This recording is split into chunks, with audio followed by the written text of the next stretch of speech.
Connected conversations, practical strategies for thriving in a connected world. In today's world, businesses are told to compete, to win, to outmaneuver the rest. But the future doesn't belong to those who fight alone. It belongs to those who connect. At Connected Conversations, we cut through the noise to give you real strategies for building partnerships that drive growth. We bring you unfiltered conversations with leaders who have turned competition into collaboration, silos into synergy, and ideas into impact. Whether you're leading a company, scaling a business, or rethinking strategy, this podcast delivers the insights you need to stay ahead. Welcome to Connected Conversations, where strategy meets connection and success is built together. All right. Episode 6 of Connected Conversations with me, Judith van Beek, Sukie Kang, and a very special guest today, Josje van Beek. And we're going to enjoy today, first of all, Sukie trying to pronounce Josje's name. That would be hilarious. But no, we're going to enjoy great conversations about transformation, change in your organization when you add, when you add AI to the mix as an actor. So I'm very curious about today, and welcome to Connected Conversations, Sukie. So, yeah, how are you anyway, Judith? Before we introduce our guest, are you having a good week so far? Yeah. So I get a lot of questions about things we need to do differently in organizations when AI comes to the mix. And I have a lot of sessions with leadership teams about what they should do differently in their behavior. So I'm always enjoying myself. I love the work we do. So that is great. Sounds like our guest has arrived at exactly the right time then, because these are all very pertinent questions. So let me try and attempt to pronounce your name then. Josje? Go ahead. Is that wrong? Yeah. Is that, yeah? Okay. I'm trying to not make it sound like Jose, which is obviously a Spanish name. Pero podemos hablar en español, pero no por esta podcast. So let's not try Jose, but let's do Josie. No, gracias. Jose. Okay, brilliant. Well, very welcome to our to episode 6. So tell us a little bit about yourself. Who are you? What do you do? Yeah. Thanks a lot. My track record is in program management, and over the past 10 years doing agile and digital transformation. So women in tech, so to speak. I've worked for Microsoft, and after Microsoft, I've worked on several larger corporates, but also smaller accounts, also startups, especially the past years startups in AI, and helping with process and very much the people side, basically to help speed up the delivery and the program result. And I use human interaction and human skills to do that. That is nice. I think we can talk for hours. So I think that's a spoiler alert. And I speak Spanish. But yeah. And you speak Spanish. We're going to try to keep this podcast within 20 minutes. But if you see like, we want to know more and we want to follow up, you can always send us a message, podcast@connected-movement.com, and we can for sure plan in Josje for a next one. So Sukie, listening to the introduction of Josje, I'm also curious, what have you been up to? But also, if you listen to the introduction of Josje, I think there are similarities to your work as well here. Yeah, so I'll take the first question. Well, I'll start with the first question. I have been recently working on a new product that we're offering to our clients, which is going to be essentially a Scrum Master and RTE gym, which is a set of 4 sessions in order to allow or to enable RTs and Scrum Masters in organizations to really grow and develop and to really take them to the next level. We're doing something similar with product owners and product managers as well. And this is for any organization, regardless of your scaling framework, regardless of the type of flavor of agile you're doing. This is really about just improving those real core on-the-job skills to do with like conflict, collaboration, metrics, better coaching skills, So yeah, I've been working on that, and that's been a lot of fun. But yeah, in terms of the conversations I've been having, very, very similar to what we've just heard. How can we work more effectively with things like AI coming in? How can we integrate AI into our operating model? These are the types of questions that people are asking, and obviously there's a lot of learning going on because it's also still quite early days, and we're learning from each other as well. Nice. Are those the questions you get as well, Josje? Because I'm looking for, we have so much experience in change and transformation, and we have all kind of methods. But what are the top questions that we get right now? I'm very curious. What are the questions that they call you for, Josje? Well, number one is we've experimented with AI, or we have an AI lab, but now what? Now what? Or I don't understand actually why the experiment basically failed, which is very much process related, but also people related. There's a big gap between the level of technical knowledge, and one of the pitfalls is to then either train or first use the tooling, but you should also basically look at the relation. So for example, a third question could be, we've done all the AI trainings, but no one's using it. What's going on? Yeah, I recognize that a lot. Yeah? It's like What people questions do you started get? running. Yeah, so it's basically different steps in the process, right? So where do we start? There's also a question like, yeah, we want to do something, but where do we start?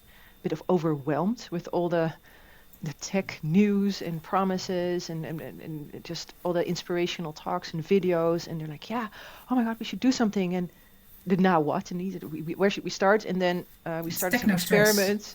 Yeah, it's tech stress, really. You're like, oh, should I buy 10 licenses of this or that and you're like, okay, whoa. Another question indeed is like, we started promising first results like in isolated experiments or teams, but we are a big organization. So how do we leverage this? And can we just absorb it in the way we work already, or should we change? And then I was like, is that an open question? I think you already know, but okay.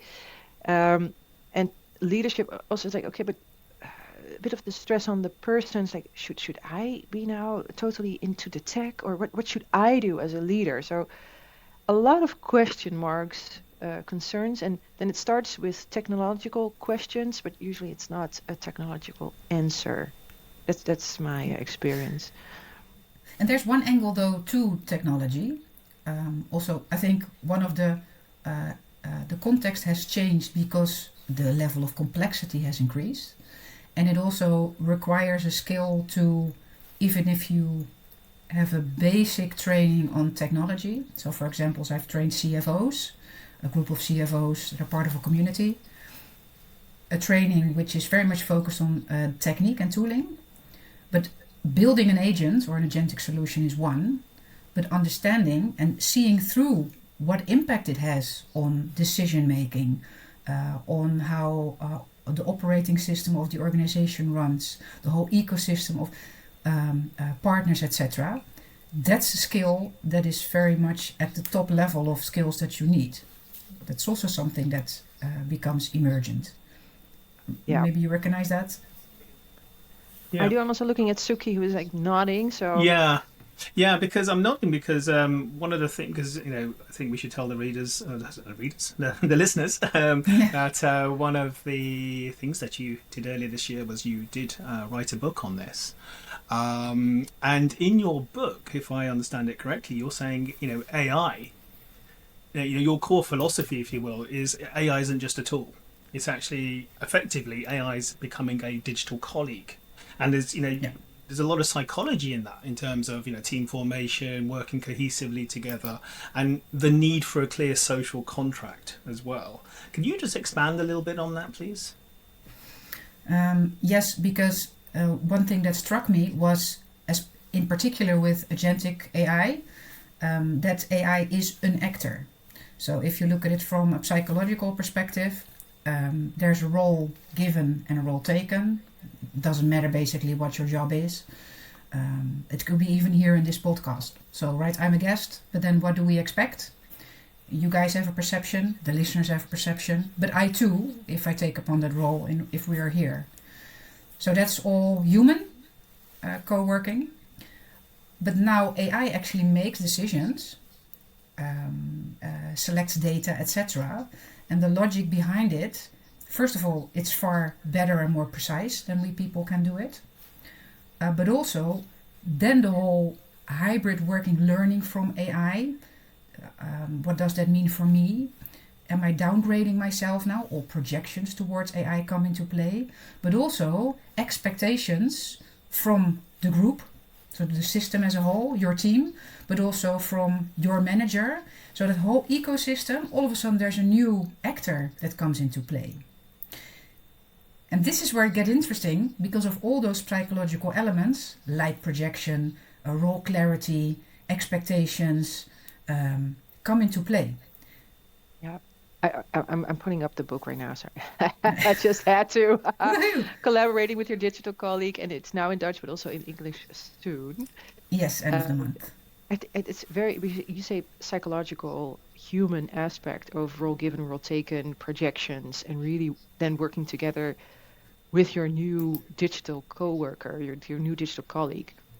But that's times how many FTE do you have in your organization? So it's you, me, and the three of us. But then you have your team, your department, your whole organization.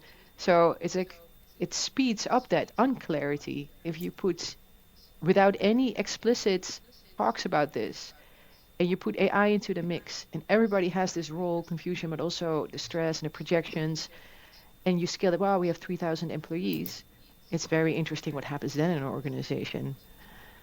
So I'm like, my mind is buzzing. I'm like, oh yeah, but it accelerates what you have. So it's a mirror and accelerator in one. It really confronts the state of your organization and the state of your team. Yeah, there's no hiding anymore. And from what you've just said, you mentioned in your book that, when you start to integrate AI into your company's workflow, it's useful to have like a collaboration contract, if I understand that correctly. How are we going to collaborate? What are some of the most important things that organizations need to consider when thinking about that collaboration contract? Yeah. So I think before you actually make that contract, before it, you should also consider, can I do a small step before you create that contract? Of course. Please. Yeah, we're like, yeah. All right. Yeah, give me more. Lots of organizations, and you guys as well, work with any kind of readiness scan. And one of the scans that I created is about the roles that you need, not job titles, but roles, so perspectives on AI governance, for example, that you need, which is basically a scale of, for example, also how innovative or conservative do you want to be? And all sorts of questions. So in this case, it's 45 questions. And that gives you a blueprint for where discussions need to take place. Then you know the topics that people do not agree upon. And this is then where the contracting comes in, psychological word contracting. The reason why you want the contracting, basically, is because if you do that right, you will increase the delivery, so speed up the tempo, but also the impact that you have.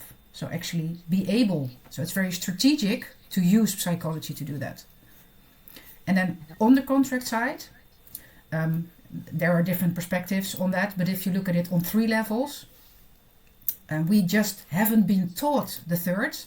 We always use the top 2, which is about time, how many people are available, etc. Second layer is about the results, goals, KPIs. You do need those 2.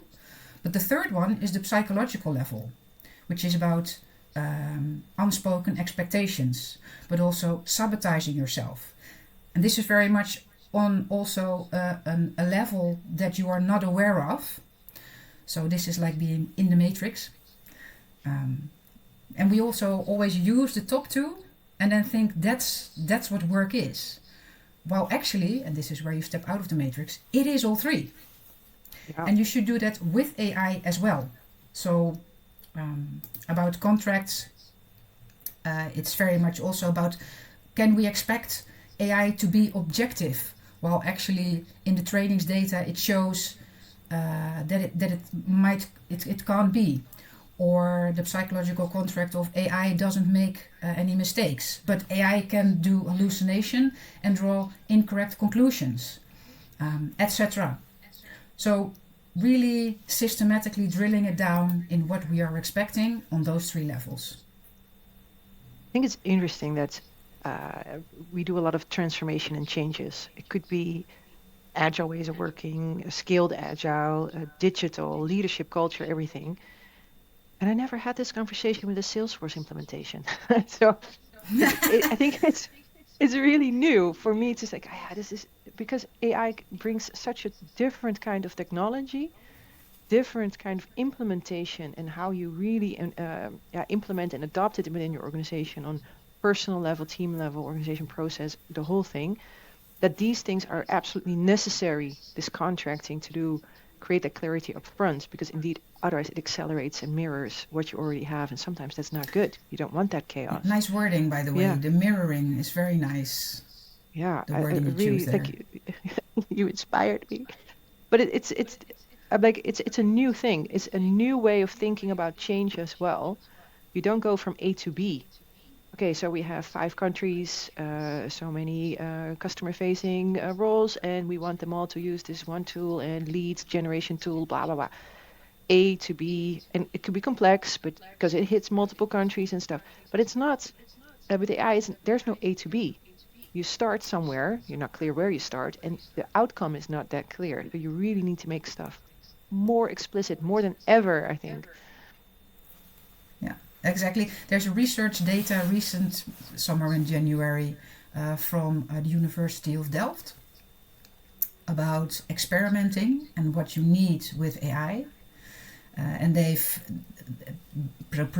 were 6 themes that were used, and now they added 2, which is 8. But then the whole psychological layer, because you're experimenting, which means that this is the old discussion we had with agile working, right? So agile lean transformations. So we want to learn from mistakes. Well, guess what? Mistakes happen like in such a rapid pace, even more than before. So are we up to that experiment? I don't think many it's about organizations are. the living and being, the principles behind every framework or behavior. It's like, hey, how do we want to behave? What do we believe? Our own convictions, and even those may be more needed than ever. Sukie, you're in listening mode. I see you like nodding and thinking. What are you thinking? Yeah, I was just reflecting on what's been said, and I wonder, is there any risk? I mean, in terms of the research you were doing for your book and the conversations you're having, is there any risk that adding AI to, say, your team or to your team of teams can maybe lead to that human connection being harmed in some way? And is there anything that teams need to be aware of when integrating AI colleagues into the workflow? Yeah, I think my question to you would be, what do you see in real life? But let me answer it first, because I'm curious to find out. So the answer is yes, definitely, because the pressure is higher nowadays, and it will increase within the next year, a year and a half, because of agentic AI and because of the whole context of the organization, but also the team within the organization as a context, but also the whole ecosystem will change. So this is where the pressure increases, like a polarization of who will join the agentic transformation and not in an ecosystem. And then the harm is that we start pushing, but since the pressure is so high, the chance for conflict also gets higher. And also because the essence is, as we just described, that we don't know. We can't create a plan which tackles most of what we are about to discover. So take digital transformation, where the whole IT department had to say goodbye, for example, to not only old ways of working, but also products, connections in the IT landscape that were created that had meaning to them, which also touches upon identity, because I created it. Maybe I've worked there for 20 years, or it was something that I got a bonus for, or that I was seen for, and now it's taken away from me. which leads to what you call psychological games. Because of, and the speed at which this happens, also the burning platform for change will increase, is my expectation over the next year and a half. That it can definitely harm relationships, but also make the gap might potentially between management who is pushing with best intentions but not communicating about it or guiding it, increasing the gap between management and teams, but also in teams. Because all of a sudden, if you are actually quite innovative, you're performing better than your colleague. So I've seen examples in the work floor where some managers are asking themselves, how can I have these two colleagues who are very innovative, how can I motivate them to step up? This is where they have to leave their group identity. Not everyone's up to that task. How can I motivate them to help me improve as a team? So that whole construct of what are we expecting, how does it work, what does it mean to me? If it's not discussed, it just becomes a shit show. Sorry for my English. Pardon my French. Yeah, recognize it. Sukie, you asked the question, and the question was also put back at your place. Like, do you recognize this? What do you see? Yeah. What do you come across? I mean, the conversations I'm having and from what I'm seeing, I think there's a lot of sporadic use of AI, like bits and bobs here and there. Like it's almost like a kind of somewhere slightly post POC, like, oh, we're gonna use AI to turn some epics into features, just to speed up that process. But that's it. It's a very it's very localized kind of point solutions. But in terms of the holistic kind of really embedding this into our operating model rather than AI being a bolt-on, I think there's still a lot of exploring going on there. There's a lot of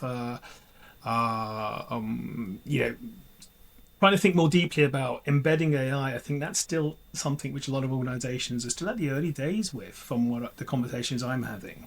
And because it's all so new, and what you might do today, in 3 months' time, perhaps there's a different or perhaps a better approach. And how much shadow IT do you come across? I think that's increasing again.